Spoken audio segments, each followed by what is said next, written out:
Hey everyone, good morning, good afternoon. My name is Bhanu Prakash and I am a program manager at Microsoft in the Azure Databricks team. Welcome to Data Platform Virtual Summit 2021 and I'm going to talk about Azure Databricks for AI and analytics.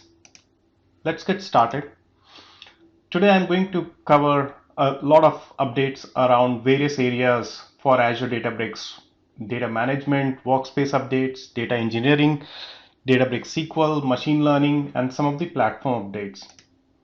Before diving in, there are certain items that are part of the roadmap, which are intended to outline the general product direction. All right, so let's get into what is Azure Databricks. As you know, data is the lifeblood and catalyst to innovation across every industry around the world. And the amount of data that's being collected and made accessible is on tremendous growth. And so companies and individuals like you seek to capitalize on this data journey. I know you are faced with several challenges, and this is where Azure Databricks comes in to solve for your big data needs. Azure Databricks is one of the fastest, limitless scaling big data processing and machine learning platform on Azure. Whether your goal is to extend untapped sources, gain insights in real time, or perform advanced analytics and machine learning, Azure Databricks has got you covered. It's collaborative. You can create workspaces with advanced role-based access control, create collaborative notebooks, and integrate deeply using CI/CD pipelines with your entire team. It's connected. This is a first-party Microsoft product that we have engineered native connections with almost all other services in the Azure portfolio to provide you a seamless integrated experience, whether it's storage, network, key vault, and you name it. It's a fast, really fast data processing service to process petabytes of data at scale efficiently. And most importantly, it's secure and it has built-in Azure Active Directory, single sign-on, credential pass-through, has got the required compliance certifications, and so on. So to talk about some of the use cases, whether you have real-time pricing optimization use cases for demand elasticity in retail, or sentiment analysis, or social network analysis for consumer engagement, or for security intelligence for anomaly detection, customers use Databricks for different use cases across different industries. So let's talk about the end-to-end architecture and where Azure Databricks fits in. As you see on the left, data, whether structured, unstructured, or semi-structured, coming in for different sources, whether batch or real time, and getting ingested on Azure storage through Azure Data Factory for batch, or Azure Event Hub, IoT Hub, or SD Insight with Kafka for real time. And once ingested on Azure ADLS Gen 2, you then move it to a Delta format to gain the benefits of reliability, consistency, and performance. And that's where Databricks kicks in to prep and transform your data, to go through various layers of curation, and do machine learning and data analysis. And then all the ML models that you produce, you can serve it through Azure Kubernetes Service, or move the curated operational data through native connector for Cosmos DB or SQL DB to empower to have your apps use those operational data, or move the curated data to Azure Synapse and then explore additional insights through Power BI. Or you can directly connect through Power BI using the native connector to do ad hoc analysis on Databricks datasets. Now, what are some of the top announcements for Azure Databricks? So we start with Databricks SQL, which is running today in a gated public preview and soon to go ungated. This launched last year as a SQL Analytics on the data lake, and it features the Photon, which is the next generation query engine. The next one is Delta Live Tables, which is running in gated public preview again to provide reliable ETL with an easy to use on the Delta Lake. Next is the Databricks machine learning, which is in public preview, and it's a new product surface for full machine learning lifecycle, and we'll talk about it. Delta sharing, which is coming soon, it's the first protocol for data sharing on Azure Databricks. Unity Catalog, which is the new catalog for Azure Databricks for your governance and then metadata, metastore sharing across workspaces. Databricks Feature Store, which is co-designed with data and MLOps platform to accelerate machine learning. And Databricks AutoML, it's the glass box approach to automate machine learning development. So let's talk through the data management and governance layer. And if you look at the overall picture in terms of how we have segmented, so I'll talk about the data management and the governance layer first to begin with, and then go into the different sections of data engineering, SQL analytics, data science, and so on. So first and foremost, we are excited to announce the release of OSS Delta Lake 1.0 on Apache Spark 3.1 with powerful new features. With upgrade to Apache Spark 3.1, the merge SQL command now supports any number of when matched and when not matched clauses. Delta Lake now supports generated columns whose values are automatically generated based on user-defined function over other columns in the Delta table. Customers can then use these columns to create more optimized partitions to improve read query performance when certain expressions or predicates are used in queries all the time. You can use built-in SQL functions in Apache Spark to generate the values of these generated columns. For example, you can automatically generate a date column from the timestamp column.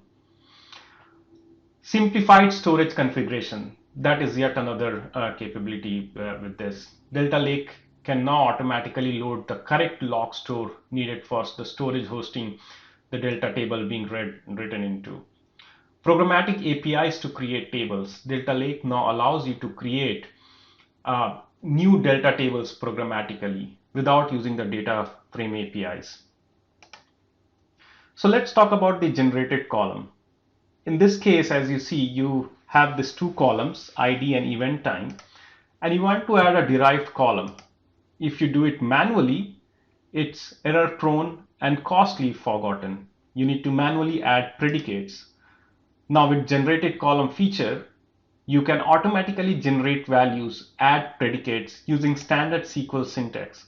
So you can just do a cast event time as date and that's it. Now let's talk about additional new functionality of semi-structured data support. As you know, data cannot be easily flattened out as it may result in hundreds and thousands of maybe sparse columns. And then writing hundreds of columns to Parquet is not very efficient. Separating each event type into its own table can lead to explosion of operational overhead and requires data engineering work. So we are excited to tell that Delta now supports JSON as a semi-structured format. Customers can now easily navigate nested fields and extract information without doing ETL, which saves time. Let's talk some of the performance improvements for Delta. So the first one I'm going to talk about is the faster merge. With low shuffle merge that has resulted in almost 3x faster merges, it maintains the existing Z ordering for the unmodified data while simultaneously improving performance. The low shuffle merge algorithm is faster than the previous algorithm, especially when small number of rows are being updated. Only updated rows will be reorganized by the operation, while the unchanged rows remain in the same order and file grouping before the operation. Auto compaction is now enabled by default. That ensures that small files generated across multiple writes are compacted together.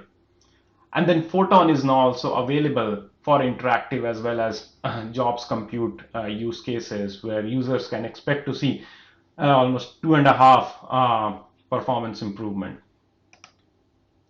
So as I'm talking about Photon, just to give you a recap, it's a native vectorized engine developed in C++ to dramatically improve query performance. All you have to do is to use the Photon runtime. And while the engine was designed initially to accelerate all workloads, it was initially focused on SQL. And as you see now, it being available on both jobs and all purpose, it's helping for other workloads as well. So when comparing Databricks runtime 8.2 with without Photon to Databricks runtime 8.2 with Photon, we see 3.7x speed up in end-to-end time for the TPC-DS power run 3 terabyte data and an average query speed of 2.5x. So Photon should be now able to run any join to completion without running out of memory, as it will spill to disk if needed. And we have got completed expression support for date timestamp, and support for additional expressions are getting added, including support for struct. And in the coming months and quarters, we'll be seeing support for array and map type, as well as more ANSI behaviors. Now let's talk about the brand new Databricks Unity catalog, which will be available soon. We are thrilled to announce about Unity Catalog, which brings fine-grained governance and security to data lake using a familiar open interface. Unity Catalog will let organizations manage fine-grained data permissions using standard ANSI SQL or a simple UI. In fact, it goes beyond managing table to govern other types of data assets such as ML models and files.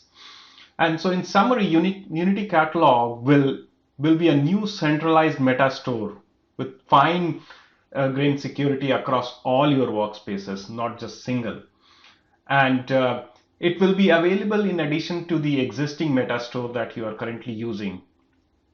So stay tuned as it comes in. Now let's talk about the integrated and collaborative role-based experiences, which is common across all the different features around data engineering, SQL, BI integration, etc. So let's go into it.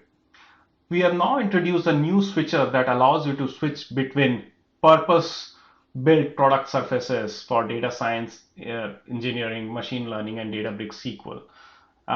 So if you log into your workspace, you will see these three different drop downs, and you can select, and the UI adjust, which provides the set of common functionality, adjust based on the section that you have selected. So if it is going to be data science and engineering, you can see your regular repos, you can see the newly added repos, workspaces, data, compute, clusters, and jobs. If you go into machine learning, experiments, a newly added feature store, and models will appear. And then if you talk about select SQL analytics, the Databricks SQL features with endpoints, alerts, and queries and dashboard will show up. And there are certain things that are common, which will remain across different capabilities. So let's talk about the next generation data science workspaces. To support the best practices for data engineering and data science and engineering code development, Databricks repos provide repository level integration with Git providers. You can develop code in Databricks notebook and sync it with a remote Git repository. Databricks repos lets you use Git functionalities such as cloning a remote repo, managing branches, pushing and pulling changes, and visually comparing differences upon commit. Databricks repos also provides an API that you can integrate with your CI/CD pipeline. You can programmatically update a Databricks repo so that it always has the most recent code version. In addition, it provides security features such as allow list to control access to Git repositories and detection of clear text secrets in source code. When audit logging is enabled, audit events are logged when you interact with the Databricks repos. So in summary, repos will allow Git-based collaboration. With repos, we'll introduce support for also arbitrary files. So you can refactor notebook into library files right in Databricks, or just clone an existing repo. And this basically then provides native support for developer workflows to productionize code. That is, factor notebooks into libraries, version them in Git, and then launch them as jobs with consistent environment config. Now, as you see, to stress upon the file aspect, previously you could only store notebooks in a repo. With files in repos, all your files will appear in the Git repositories when you clone them to Databricks, and then you can work with these files. And these files and notebooks in your repo are versioned together, which would open up several new use cases. Now, to set up Git automation, to ensure that repos are always at the latest version, you can set up Git automation to call the repos API. In your Git provider, set up automation that after every successful merge of a PR into the main branch, call the repos API endpoint on the appropriate repo in the production folder to bring that repo to the latest version. And the two additional things would be programmatically managed repos. So you can set up automation to automatically create repos for all your repositories. And then you can specify Git branch tag for jobs, which is basically could be done in an automated manner as well. Now let's talk about some of the visualization improvements in the SQL analytics. So we are bringing the rich visualization capabilities that are present in Databricks SQL into the Databricks notebook. So that would provide more variety in the visualizations that users can create. And we are also bringing new capabilities to SQL Analytics visualizations that were present in the notebook, such as embedded support for column aggregation. Now let's talk about a newly launched capability for simplifying orchestration and management of multiple step workflows. As companies undertake more BI and AI initiatives, the need for simple, clear, and reliable orchestration of data processing tasks has increased. And previously, Databricks customers had to choose whether to run these tasks in one notebook or use another workflow tool, which would add to overall complexity for debugging and stuff. And so we are pleased to share that Databricks Jobs now supports task orchestrations in public preview, which allows the ability to run tasks as a directed acyclic graph. And a job is basically a non-interactive way to run an application, as you know. And so the ability to orchestrate multiple tasks in a job significantly simplifies creation, management, and monitoring of your data and ML workflows. And so if you look at the benefits, now anyone can orchestrate tasks in a directed acyclic graph manner using Databricks UI and API. And it's fully integrated in Databricks, so you don't have to do any setup, all in a single UI. Existing workflow like for Azure Data Factory is continued to be supported, so you can still launch this using Azure Data Factory once the support becomes available. So if you look at the different benefits, you end up using familiar jobs API. You can restart and repair at any point. You can visualize the dependencies, and you can basically do the orchestration and then see the graph of the different dependencies for multitask jobs. Now let's talk about data engineering as we go through the different sections. The first thing is about ingestion. The autoloader is now faster, smarter, and easier. Ingesting data can be hard and complex since you either need to use always like a streaming system, or you need to keep track of files which haven't been ingested yet. And autoloader is an efficient way to bring data into Delta Lake in a streaming fashion and in an idempotent way. So the things that are added is incremental listing mode. Simply list from the last file name we have processed so as to capture only the new files. The directly listing doesn't require any setup, but it releases the directly entirely and can take time. And the notification mode only solves this issue by listening to only new files. So now with the incremental listing, you can get the simplicity of directly listing with the performance of notification listing mode. Autoloader now supports automatic schema inference at the stream start for all file formats. A customer can also augment automatic inference with schema hints to set the table structure of your choice. When ingesting JSON data, Autoloader can now detect schema changes and separate out data or even entire columns that do not conform to the current schema.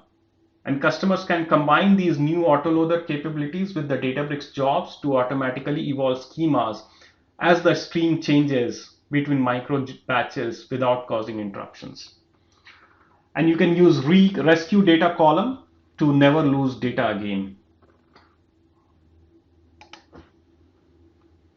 Using Autoloader to ingest image data into Delta Lake only takes a few lines of code. By using Autoloader, you get the benefits of automatic discovery of new files to process. It can ingest billions of files, and Autoloader can provide Delta Lake with additional information over the data to optimize file storage. And once the data is stored in Delta Lake, you can run distributed inference on the data. Let's talk about the change data feed from Delta to deliver fresh data to your business with incremental updates. So earlier, due to the architecture of Delta, was not always possible to get only the change rows between two versions of the Delta table. And so now what would happen is the change data capture resolves this issue. When enabled, the Delta table will only capture the change events. This will be raw data along with the metadata indicating whether the specified rows were inserted, deleted, or updated. And these change events can then be read and processed effectively. So for update, delete, merge operations, the change data will generally be copied out from the main data stored in a new folder within the Delta table. So basically, in terms of what you end up getting is change CDC writes for merge, update, delete in Delta table, and read capture change data using SQL and data frame reader APIs.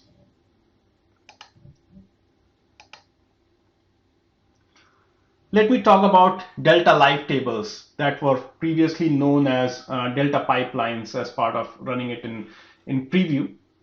It's a new way to make your ETL run reliably on the Delta Lake. It's a new service, and it simplifies ETL development management with declarative pipeline development, improved data reliability, and production and use for production operations. So it's a framework for building reliable, maintainable, and testable data processing pipelines. You define the transformations to perform on your data, and Delta Live Tables manages the task orchestration, cluster management, monitoring data quality, and error handling. Previously, you had to manually hand stitch fragments of code to build an end-to-end pipeline, which moved, transformed, cleaned the data from source to the target, which was, of course, tedious to develop, hard to maintain and operate. And the Delta Live Table pipeline simplifies the entire experiences.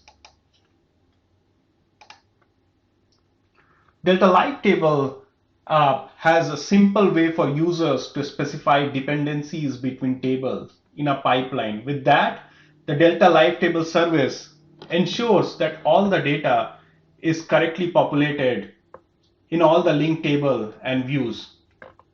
Delta Live Tables is flexible and can be run in a batch or streaming mode, updating the tables incrementally or fully refreshing them. Both SQL and Python are supported, enabling data analysts to build their own pipelines. And in the coming months, it will have smarter editors and integrated autoloader experience. A key value of Delta Live Table is the built-in data quality support. Delta expectations allow users to set data quality rules that the data flowing through the pipelines should adhere to. If the rules fail, out-of-the-box error policies would allow users to handle the bad data as needed, like allow, fail, or drop. All the data quality stats are captured in an event log, which makes it simple to build custom dashboards for continuous monitoring of data quality. And then since it's declarative, there is end-to-end data lineage that allows users to find the source of the data, increasing trust in the data they are delivering or consuming. As part of roadmap, there will be data quarantine policies, advanced DQ visualization, data quality visualizations, and then standalone quality assessment and profiling. The third major area about the Delta Live Tables is the observability of the pipeline. Delta Live Tables provides detailed visibility pipeline operations at a row by row level, not just at process, allowing users to track its status and performance of the pipeline. The Delta Live Table takes care of operating the pipelines user deploy, handling errors, and simplifying recovery. You can replay the pipeline in a replay mode, very easy for recovery and maintenance purpose or redeployment of your code. And then as part of the coming roadmap, we are going to add improved graph visualizations, automatic compute scaling with performance charts and built-in alerts. Now let's move into the next section, which is SQL analytics and BI integration. So let's talk about Databricks SQL. Databricks SQL is a highly performant and friendly environment for SQL first workloads on Databricks. It allows you to run quick ad hoc SQL queries on your data lake. It supports multiple visualization types to help you explore your query results from different perspectives. It provides a new dedicated workspace for your data analyst that uses a familiar SQL-based environment to query Delta Lake tables on data lakes. It runs on fully managed SQL endpoints, sized according to the query latency and number of concurrent users. It gives you a quick way to set up SQL optimized compute powered by Delta Engine. You simply pick the cluster size and it will automatically determine the appropriate instances and configurations. And then customer gets granular visibility into how data is being used and accessed at any time on the data lake. SQL Analytics offers a central log that allows customers to record usage across virtual clusters, users, and time, and then customers can easily observe workloads into SQL Analytics, Power BI, and other clients. So in a nutshell, it is a simplified administrations. You connect to your familiar Power BI tool and then allow simplified discovery and sharing of new insights using managed SQL endpoints. There have been a number of performance improvements made. So the couple of things I would talk about is based on the customer feedback, we noticed that customers, we initially when we launched, the optimizations were more tailored towards larger data sets, but even for smaller data sets, we have added tremendous performance improvement where now for the SQL endpoint of L size, we notice a perf improvement of almost 3x when compared with July 2020 when it was launched last year. Too many file problem, which is a common problem for streaming mode. We address this by parallelism by reading from ADLS in parallel mode, and that has resulted in almost 12x performance improvement to solve for the too many file problems in the streaming mode. Now let's talk about improving BI results retrieval. A lot of you may be already connecting through Power BI to visualize data from Databricks using the native connector.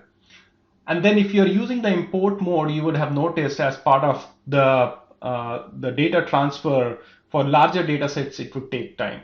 Now we are excited to let you know with this Cloud Fetch feature, it enables faster and higher bandwidth connectivity. And in the test results, we notice almost up to 10x improvement for the data transfer. This is very important for anybody that's trying to get large amount of data out, especially in the Power BI mode. So for larger results, the clusters will now write in parallel across all the compute nodes to storage and then send a list of files using pre-signed URLs back to the client. And then the client can download in parallel all the data from object stores, in this case Power BI. And that is to say we only send the metadata in serial order and all the data can be parallelized both in writing and reading. So this is already being available. So If you are using Power BI with Databricks, you should see this improvement on the data transfer. Let's talk about improved queuing and predictability. So another area we worked on is making sure that you get predictability in queries. So in the past, if you had to run a smaller query and the queue was already occupied with an existing query that's running forever, you have to basically wait for the existing large query to be finished before you even get to process the smaller query. Now with the queuing model, we support the standard and the express queue. So if you have a smaller query that can be executed faster, it can be part of the express queue. So while your standard query is still running the large query, the express queue will run the small queries quickly, so you get your immediate results instantly. So in this case, as you see, you started at 5 p.m. and then by 5:05 your small query is complete. Rather than waiting for the large query to complete. Now let's talk about some of the first-class SQL development experience on Databricks. Databricks SQL makes it easier for analysts to quickly visualize and share insights with a new and easy to use SQL editor, rich dashboards, and automatic alerts. In addition to supporting your existing Power BI tool, SQL Analytics offers a full-featured SQL native query editor that allows data scientists to write queries in a familiar syntax and easily explore data lake table schemas. Regularly used SQL code can be saved as snippets for quick reuse. Query results can be cached to keep runtime short. So basically we have made things like multitasking via tabs, smarter autocomplete, autosave mode, and integrated history. And so for reducing troubleshooting time, you have inline query progress. We can cancel query UI. And then in the coming months, we are going to bring query plan summary. Once queries are built, Databricks SQL allows analysts to make sense of the results through a wide variety of rich visualizations. The visualizations can be quickly organized into dashboards with an intuitive drag and drop interface. Dashboards can be easily shared with stakeholders, both within and outside the organization via web browser. And to keep everyone current, dashboards can be configured to automatically refresh as well as to alert the team to meaningful changes in the data. So as you can see here, there is a schedule dashboard export, embed visualization, and publish dashboard to URL options. Now let's talk about the machine learning section that some of you may have been waiting for. We recently announced Databricks Databricks AutoML, a tool that empowers data teams to quickly build and deploy machine learning models by automating the heavy lifting of pre-processing, feature engineering, and model training and tuning. With this launch, data teams can select a dataset, configure training, and deploy models entirely through a UI. Databricks AutoML allows you to quickly generate baseline models and notebook. Machine learning experts can accelerate their workflow by fast forwarding through the usual trial and error and focus on customizations with their domain knowledge. And citizen data scientists can quickly achieve usable results with a low-code approach. We also provide an advanced experience in which data scientists can access generated notebooks with the source code for each trained model to customize training or collaborate with experts for productionization. Data scientists can use this to quickly assess the feasibility of using a dataset for machine learning or to get a quick sanity check on the direction of a machine learning project. Use generated editable notebooks to easily customize baseline models with your domain expertise. You can also leverage these notebooks to explain how your AutoML models were trained to fulfill audit and compliance requirements. The Databricks AutoML integrates with Databricks machine learning ecosystem, including automatically tracking trial run metrics and parameters with ML flow, and can easily enable teams to register and version control their models in the Databricks model registry for deployment. So as you can see, when you click on the create AutoML experiment, you get through configuration, augmenting, training and evaluation and deployment of your model. One of the unique things is most AutoML solutions are an opaque box, meaning they don't know exactly how the model was trained. Data scientists aren't usually comfortable with that because they can't tell what data pre-processing was done, what feature engineering was done, and so they are hesitant to put these models into production, and they have to reverse engineer the return model so they can tweak it. With Databricks AutoML, the solution provides a transparent way for users to see how a model was trained, learn how to use Databricks features like ML flow, and then provides the training notebook for easy modification. Let's talk about another new capability, Feature Store, that allows you to centrally discover, manage features, and make them available for training and serving. So with the launch of Databricks Feature Store that has been co-designed with Delta Lake and MLflow, it allows to accelerate machine learning deployments, providing data teams with the ability to create new features, explore and reuse existing ones, publish features to low latency online stores, build training data sets, and retrieve features values for batch inference. Databricks Feature Store is a centralized repository of features. It enables feature sharing and discovery across your organization. And it also ensures the same feature computation code is used for model training and inference. It inherits all of the benefits from Delta Lake, most importantly, data stored in an open format, built-in versioning and automated lineage tracking to facilitate feature discovery.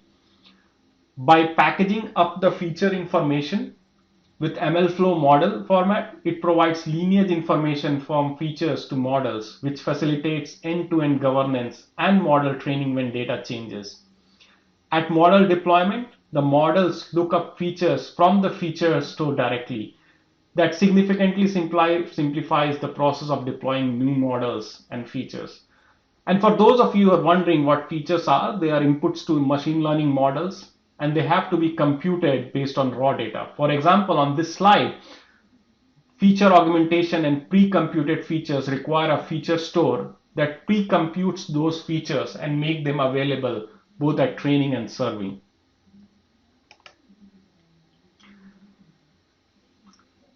So feature stores, in summary, addresses the problem that features are often re-implemented multiple times within an organization because they are not being shared, and that it is hard to make sure that the same features that were used while training the model are available to the model when it is being served, often resulting in offline-online skew. The feature store facilitates discover or reuse of features through the feature registry and provides consistent access to features for training, batch high throughput, and online serving, which is low latency. It provides the feature in two modes. For the batch mode, it comes at high throughput for training machine learning model or batch inference. Online mode provides features at low latency for serving machine learning models or for the consumption of the same features in BI applications. Features used in model training are automatically tracked with the model, and during model inference, the model itself retrieves them directly from the feature store. So as you can see in this slide, the upstream, it provides both the upstream lineage as well as the downstream lineage. The upstream lineage tracks all of the data sources used in the feature computation, allowing search for features by data source. This facilitates reuse of features, as data scientists can discover all of the features already being computed for a given raw data table. Downstream lineage tracks all of the consumers for specific features. All models, endpoints, notebooks, and jobs that consume a specific feature are listed on the feature details page. This provides both end-to-end lineage and governance, and also support in decision making for deprecating or changing a feature. Example, if you want to deprecate a feature table, you should make sure that there is a plan for the consumers. Now let's talk about platform security and administration. So we covered through the data management governance and the sections on data engineering, SQL, analytics, BI, data science, machine learning. Now let's talk about some of the improvements on the platform administration and the security aspect. So we are happy to announce that we GA'd the support for Spot VMs for Azure Databricks, which provides an option for cost saving to the end users. Comes up with a simplified experience with all on-demand or all Spot workers with more flexibility via API. So some of you who have not been using or aware, you can go ahead and get started with using Spot VM for Azure Databricks.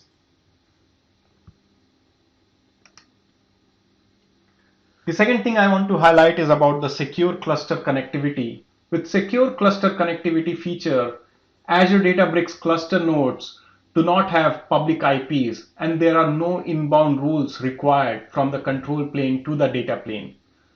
All connections from the data plane are only outbound to the control plane using a scalable relay hosted in the control plane.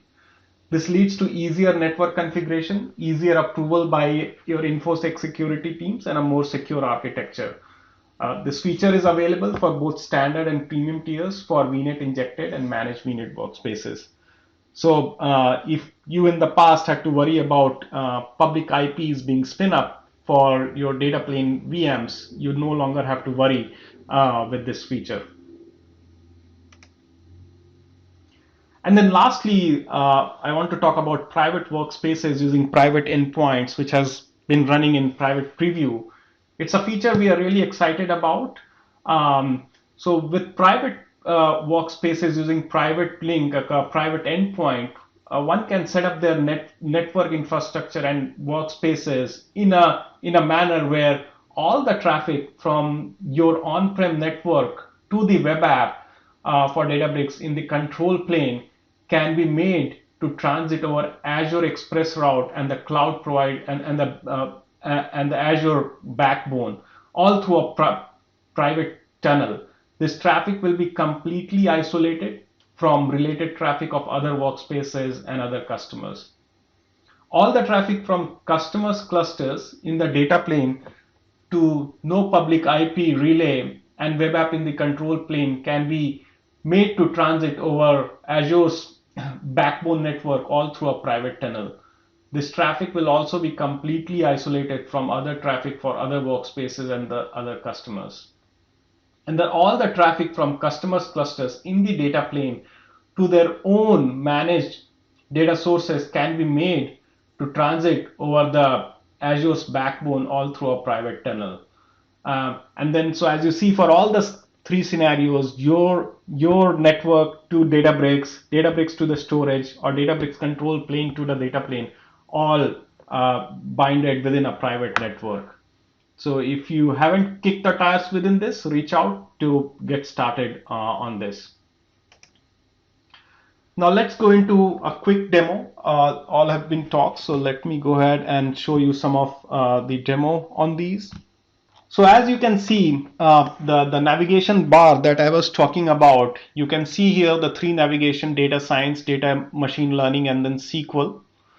And then as I go through different sections, so if I go to machine learning, I can see all the machine learning related capabilities. I can go ahead and look at repos. I can go ahead and add a folder, or I can go to experiments and I can create the ML experiment, auto ML experience that I was talking about, or I can go ahead and discover a feature store and so on, or or publish a feature in the feature store.